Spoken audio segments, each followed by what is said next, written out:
So, hello po ma'am. I'm from the group of Dan Paul. So, welcome to our presentation for experiment number 5. Today, our team is demonstrating the construction and analysis of half-wave rectifier circuit. Our main objective is to see how a single diode can transform a bidirectional AC signal into a unidirectional pulsating DC signal. So ayun guys, ako si Sean from Group Dan Paul. So nasa materials and circuit design na tayo. Para mabuo to, gagamit tayo ng 1 kilo ohms resistor as our load and a 1N4001 silicon rectifier diode. For our power source naman, we're using a step-down transformer and measurement at a dual trace oscilloscope and a VOM.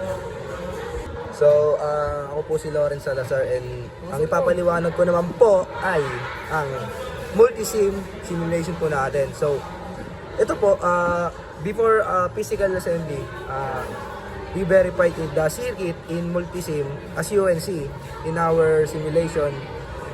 Sinet po namin yung AC source sa 9 VRMS at 60 Hz. Andito rin po yung natin, yung oscilloscope. Yung dalawang probes po is connected sa monitor and both input source and the voltage across the load resistor simultaneously to see the phase relationship. So makikita nyo po dyan na dalawang oscilloscope and 3 channel po yung ginamit natin and nakakonect po ito sa circuit natin. So hello po ma'am, ako po si RJ from Group Dan Paul. So, i-discuss ko po is yung sa graph 1 po namin. So, makikita nyo po dito sa oscilloscope. Dito po is bibilahin po natin yung kung ilan po yung sa box, di ba?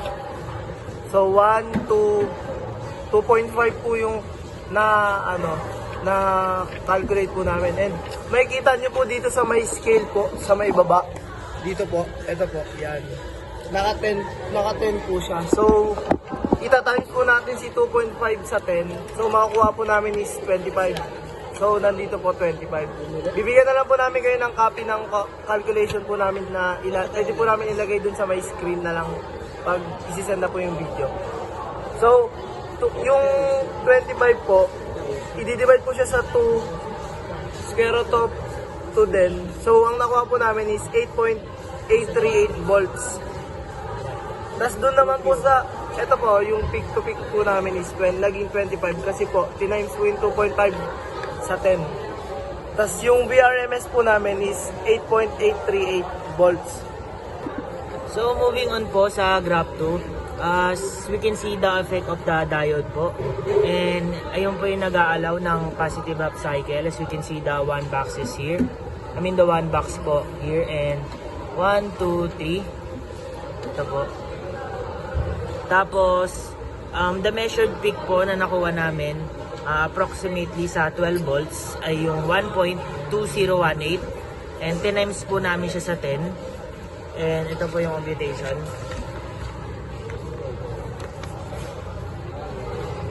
And ayan po yung accounting for the small voltage drop across the silicon diode po. Hello po ma'am. I-discuss na po namin yung graph 3 which is pag na-reverse po yung diode. So makikita nyo yung video dito, naka-forward bias pa rin. I-reverse na po natin. Check po natin muna yung graph. Naka-play ba to? Since baligtad po, makikita nyo po negative voltage po siya. Since reverse bias po. So wala pong dumadaan sa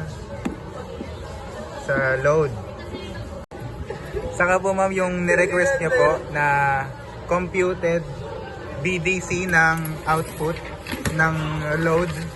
Nakuha po namin doon based sa graph 2 since 12 volts po siya.